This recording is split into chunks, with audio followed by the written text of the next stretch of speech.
it could be better to lean into the moment and explore films that deal explicitly with confinement, isolation, and the difficulties of living with others in confined spaces in the midst of crisis. And when doing so, why not choose some that meet the new federal guidelines discouraging gatherings of 10 or fewer people? To make it easier for you, we have selected 10 great films featuring fewer than 10 characters that might, in one way or other, reflect the new reality in which we live. Welcome to Cinematic. Here we present to you the 10 great movies with fewer than 10 people in them. Before I start, I request you to subscribe to Cinematic, like and share this video, and stay tuned with us. The first one, Lifeboat, in 1944. As many are now discovering, it's not always easy living 24/7 in close quarters with anybody, even those you love. Imagine trying it with a bunch of strangers on a boat in the middle of a war. Lady, you certainly don't look like somebody that's just been shipwrecked. Man, I certainly feel like it. Did you see anything of Charcoal? Who? Joe, the steward. He helped me into the lifeboat with my things. I thought this boat was abandoned. Not by me, it wasn't. It looked pretty good to me. Few directors could move a camera like Hitchcock, but here he proves himself equally effective in a confined space, creating dread and paranoia with a handful of characters drifting through a sea ready to swallow them up if they can't work together to survive. Next, Ex Machina in 2014. Are you attracted to me? What? Are you attracted to me? You give me indications that you are. I do? Yes. How? Micro-expressions. Micro-expressions? The way your eyes fix on my eyes and lips. Using only 4 characters and an isolated location, Garland digs into the thorny philosophical issues raised by AI, while also capturing the ways technology has reshaped the ways we view the world and ourselves, finding little of comfort along the way. Next, Sleuth in 1972. There was no time for bright fancies and happy inventions. No stopping for tea. The only game we played was to survive or go to the wall. If you didn't win, you just didn't finish. Loser, lose all.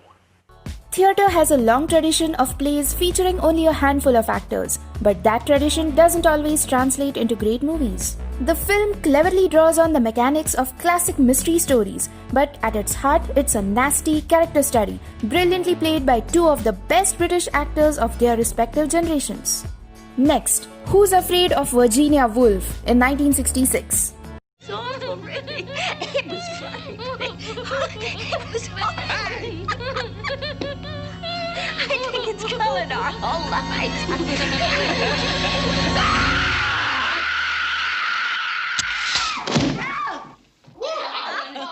Oh, you're dead.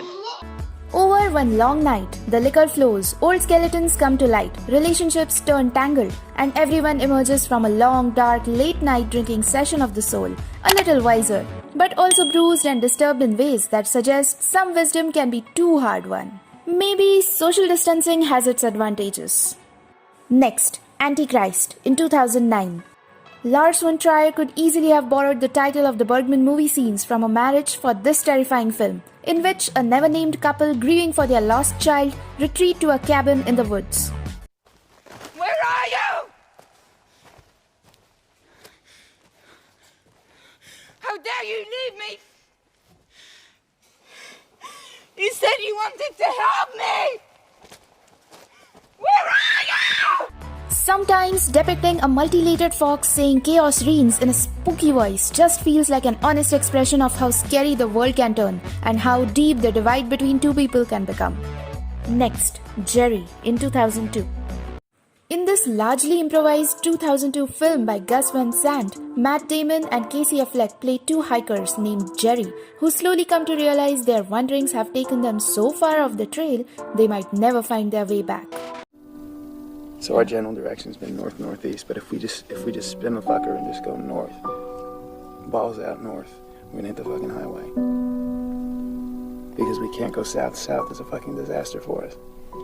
With death at hand, their relationship begins to fray as they realize how much they depended on comforts and dependability of civilization, both to survive and to define themselves. Next, Persona in 1966. beyond the influence of Tar, Jerry's use of blurring identity also owes a debt to Persona, Ingmar Bergman's quintessential study of bleeding identities. It's a fascinating study of intersecting lives that works just as well as a kind of psychological horror movie. Pair it with this next film, and you've got yourself a terrific, disturbing breakdowns by the seaside double feature. Next, The Lighthouse in 2019. That's the trouble with you. That's the trouble with ye. With you! With ye! No! No! I want a steak! I want a goddamn steak!